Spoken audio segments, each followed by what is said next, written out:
इस वक्त हम सबसे पहले आमंत्रित करना चाहेंगे अनुज कुमार जी को, प्लीज मंच पर आइएगा। ज्वाइंट कमिश्नर हैं इंडस्ट्रीज के। बहुत स्वागत सर आपका। और इसके साथ ही हम मंच पर आमंत्रित करना चाहेंगे मनीष अग्रवाल को। सर प्लीज आप भी मंच पर आइएगा। अध्यक्ष हैं बेरिंग एसोसिएशन के, और ये वो खास लोग हैं जिनकी वजह से हमारा कार्यक्रम जो है बहुत बेहतर तरीके से डेवलप हो पा रहा है। और हम चाहेंगे साथ ही राजकुमार भगत जी भी प्लीज मंच पर आ जाइएगा। इस वक्त अध्यक्ष हैं चैम्बर ऑफ फूड प्रोसेसिंग के। प्लीज सर मंच पर आइएगा और हम यहाँ पर तमाम उन लोगों से बातचीत करने की कोशिश करेंगे जो कि आगरा में एक खास रोल निभा रहे हैं, क्योंकि इंडस्ट्रीज से जुड़े हुए हैं। और किसी भी स्टेट में रेवेन्यू तब आता है जब वहाँ की इंडस्ट्रीज वर्क करे, वहाँ के ऐसे तमाम लोग जो हैं वो वर्क करें, और तभी जो है चीज़ें डेवलप हो पाती हैं। और यहाँ पर इस मंच से हम बात करेंगे।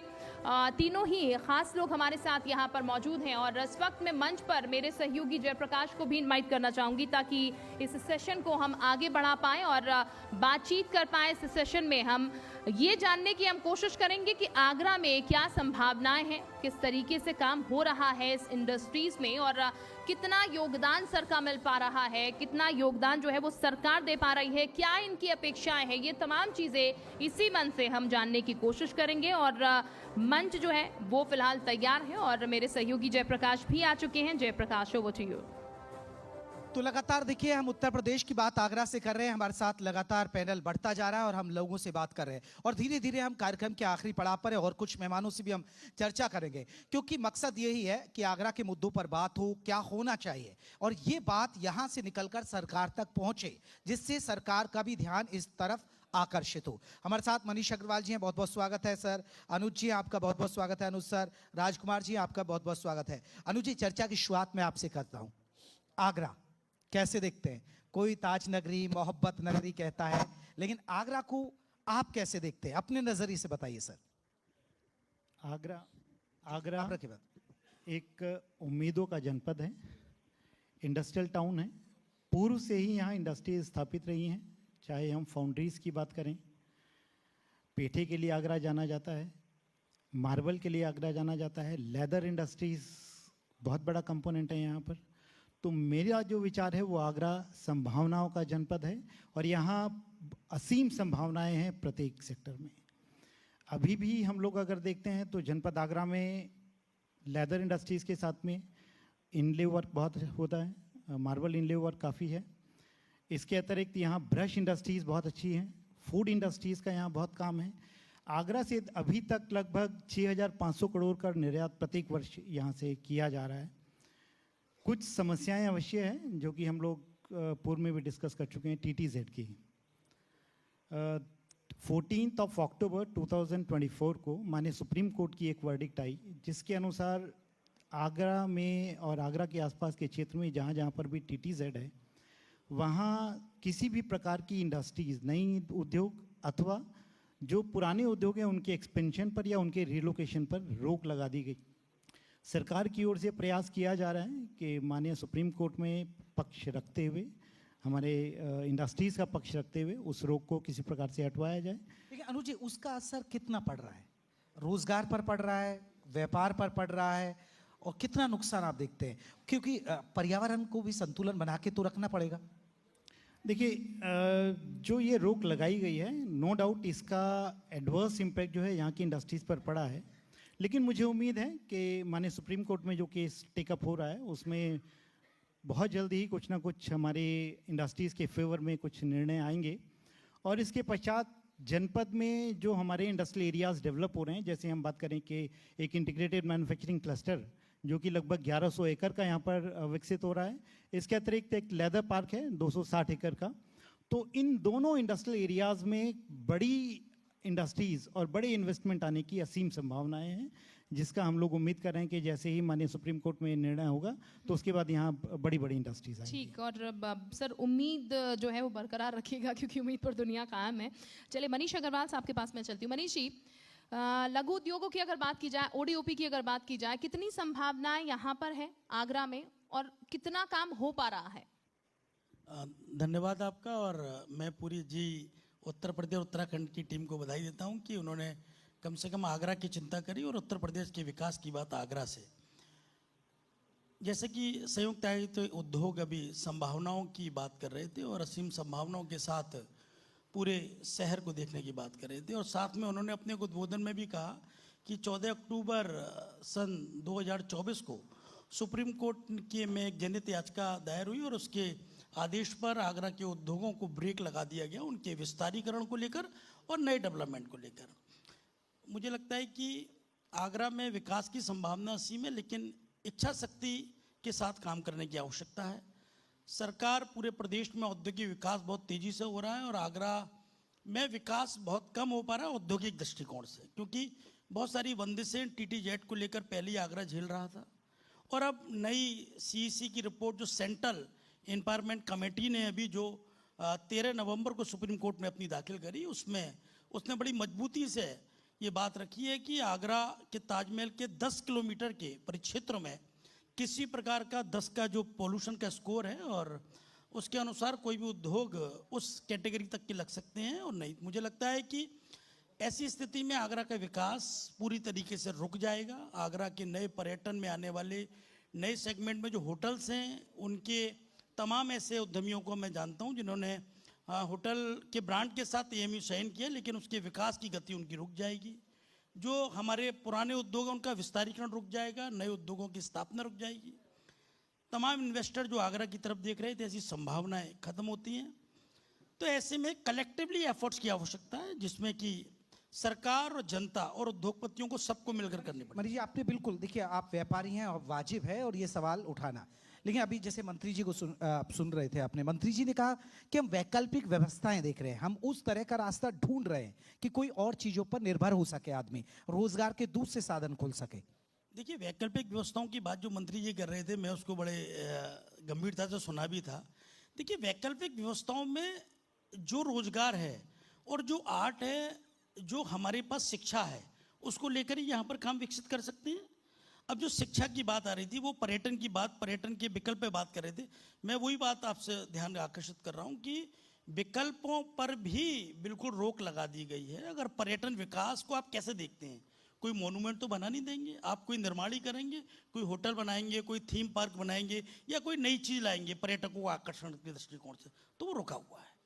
तो वैकल्प पे अगर हम बात करें, नॉन पॉल्यूटिंग इंडस्ट्री पर बात करें, गारमेंट जैसे नॉन पॉल्यूटिंग इंडस्ट्री है, आगरा में असीम संभावनाएं हैं, लेकिन उसका भी विस्तारीकरण और उसकी भी बातचीत अभी सुप्रीम कोर्ट की तरफ से रुकी हुई है। ये बात सत्य है, बिल्कुल इंतजार है और उसका। हमारे साथ राजकुमार जी भी इस वक्त बने हुए हैं। राजकुमार जी, आगरा कहीं पीछे छूट रहा है और शहरों की अपेक्षा?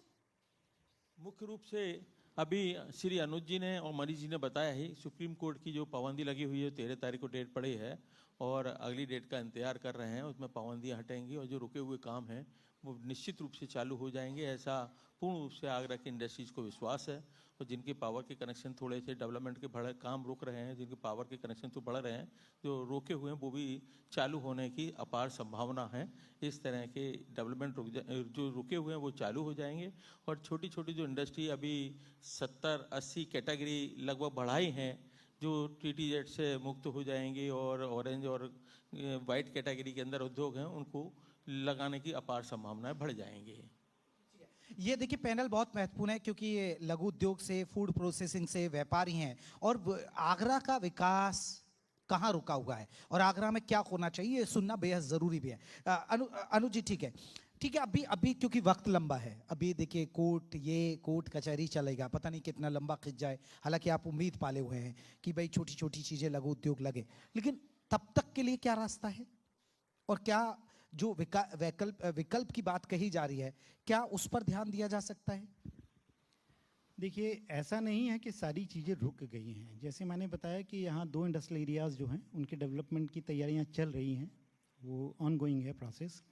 इससे अतिरिक्त जो प्रदेश सरकार की ओर से भी जो हमारी विभिन्न पॉलिसीज़ हैं, विभिन्न योजनाएं हैं, उन पे लगातार हम लोग काम कर रहे हैं। आगरा की स्पेशली मैं बात करूं, हमारा जैसे मैंने बताया था लेदर सेक्टर है, तो लेदर सेक्टर के लिए स्पेसिफिक एक लेदर पॉलिसी और नॉन लेदर पॉलिसी यहाँ के लिए और कानपुर के लिए लाई गई है। यहाँ ODOP प्रोडक्ट्स को भी बढ़ावा दिया जा रहा है। आगरा में पूर्व में हमारे सिर्फ 2 ODOP प्रोडक्ट हुआ करते थे, एक लेदर प्रोडक्ट्स था, इसके अतिरिक्त दूसरा हमारा इनले और मार्बल हैंडीक्राफ्ट का था। यहाँ पर पेठे का बहुत अच्छा काम होता है, तो पेठा इंडस्ट्रीज़ को भी हमने वन डिस्ट्रिक्ट वन प्रोडक्ट में सम्मिलित कराया। लेदर की यदि हम बात करें तो यहाँ का जो फुटवेयर है वो 65% फुटवेयर वो नॉन लेदर का है, जो कि ओडीओपी का पार्ट नहीं था, जिसके कारण यहाँ का जो फुटवेयर सेक्टर है उसको ओडीओपी का लाभ नहीं मिल पा रहा था। जो भी हमारी बंडल ऑफ स्कीम्स है उसका लाभ नहीं मिल पा रहा था, तो उसको भी हमने ओडीओपी की योजना में सम्मिलित कराया। इसके अतिरिक्त हम लोग प्रयास कर रहे हैं यहाँ की फूड इंडस्ट्रीज़ को, यहाँ के जरी को और यहाँ की ब्रश इंडस्ट्रीज़ को भी वन डिस्ट्रिक्ट वन प्रोडक्ट में लाने का प्रयास कर रहे हैं। प्रदेश सरकार की ओर से यहाँ एक यूनिटी मॉल बनवाया जा रहा है, जो कि शिल्पग्राम में कंस्ट्रक्शन जिसका चल रहा है। उस यूनिटी मॉल के आने के बाद यहाँ के पर्यटकों के लिए एक ऐसा स्थान उपलब्ध रहेगा जहाँ पर वो हमारे प्रदेश के 75 जनपदों के वन डिस्ट्रिक्ट वन प्रोडक्ट के जितने भी प्रोडक्ट्स हैं उनको परचेज कर सकेंगे। हमारे आगरा के जो ओडीओपी प्रोडक्ट्स हैं, हैंडीक्राफ्ट प्रोडक्ट्स हैं, उनको परचेज करने के लिए उनके पास वहाँ संभावनाएं रहेंगी। इसके अतिरिक्त हमारे राष्ट्र के जितने भी प्रदेश हैं और केंद्र शासित प्रदेश हैं, उन सभी के जो हैंडीक्राफ्ट प्रोडक्ट्स हैं उनके लिए भी वहाँ पर स्पेस उपलब्ध कराया जाएगा, जिसका पूरा लाभ हमारे यहाँ पर्यटकों को मिलेगा और मुझे उम्मीद है कि उससे हमारे हस्तशिल्प को बढ़ावा मिलेगा।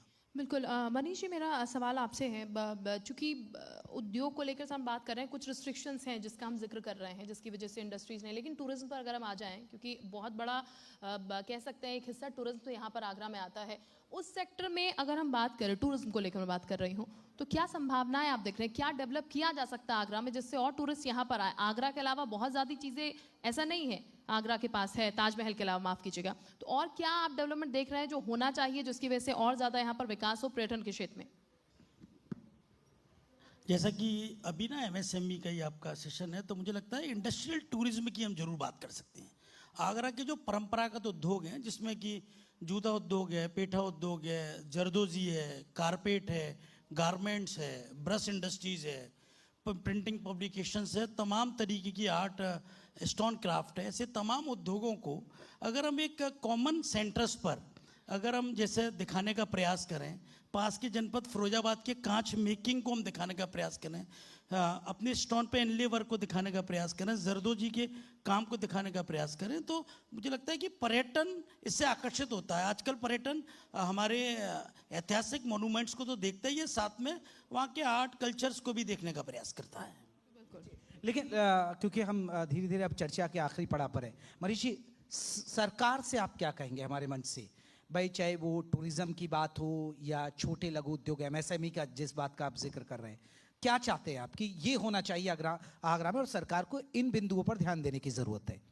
बहुत अच्छी बात है। मुझे लगता है कि देश के अगर आर्थिक विकास का रास्ता अगर हम देखते हैं तो लघु उद्योग होते हैं। लघु उद्योग आर्थिक विकास की रीढ़ की हड्डी है। ऐसे में लघु और कुटीर उद्योगों को सरकार को फोकस करना होगा। और सरकार तो कहती है हम कर रहे हैं, वही बात है, सरकार कहती है कर रहे हैं, लेकिन करने के पीछे उसका भाव और गंतव्य ठीक है, लेकिन वो धरातल पर आने की आवश्यकता है। अगर आगरा के परिप्रेक्ष्य में बात करूं तो पूरे उत्तर प्रदेश में जरूर औद्योगिक विकास की रफ्तार बहुत तेज है, लेकिन आगरा में बहुत धीमी है। सरकार को बहुत मजबूत इच्छा शक्ति के साथ उन प्रैक्टिकल दिक्कतों को, उन व्यवहारिक दिक्कतों को समझना होगा और उसके साथ एक विशेष पैकेज, जिसमें चाहे टैक्सेशन की बात करें, चाहे क्लस्टर की बात करें, चाहे भूमि आवंटन की बात करें या अन्य स्रोतों की, या हम लोग जो भी सरकार से कंप्लाइंसेस पर बात करें, ऐसे बहुत सारे मुद्दों पर सरकार को आगरा की तरफ एक विशेष राहत से देखना होगा, तभी आगरा का औद्योगिक विकास संभव हो पाएगा। राजकुमार जी, आप क्या सुझाव देंगे सरकार को? सरकार का मेरा मत यह है, सरकार से बार बार सब्सिडी की बात होती है ईंधन पे, फ्यूल पर, फूड इंडस्ट्रीज के लिए, और आगरा में जो भी गैस की सप्लाई है वो सब्सिडी के छोड़ उस पर ओवर रेट लिए जा रहे हैं दिल्ली से या और स्टेट को देखते हुए।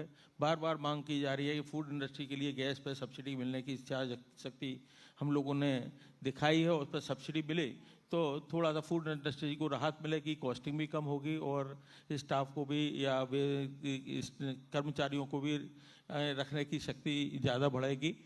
और उसके साथ हम लोगों का बार बार, पिछली साल हमने एक यहाँ फूड एक्सपो लगाया था, अवेयरनेस प्रोग्राम फूड पर रखा था, इस तरह का अगले साल भी इस तरह का प्रोग्राम, यूपी का पहला एक्सपो था फूड प्रोसेसिंग के संबंधित, और इस बार अगली साल भी इसी तरह का उन्हीं डेटों में रखने का मन है।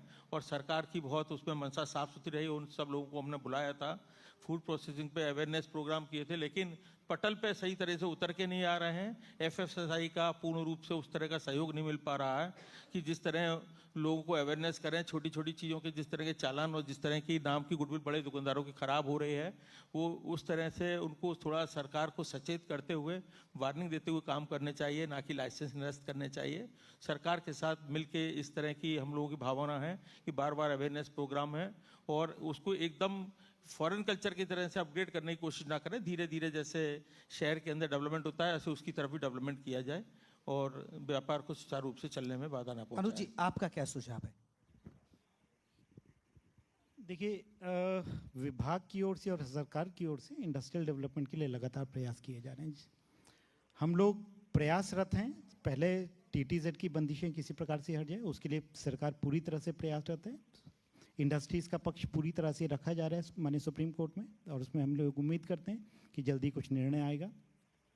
सेक्टर स्पेसिफिक पॉलिसीज़ बन रही हैं। लेदर, नॉन लेदर, फुटवेयर की पॉलिसी स्पेशली बनाई गई है, जो कि इसी वर्ष में लॉन्च की गई है, जिसमें भूमि पर भी, भूमि के किराए पर भी सब्सिडी दिए जाने का प्रावधान है। इंडस्ट्री इस्टेब्लिश कराने पर भी जो हमारा कैपिटल इन्वेस्टमेंट होगा उस पर भी सब्सिडी दिए जाने का प्रावधान है।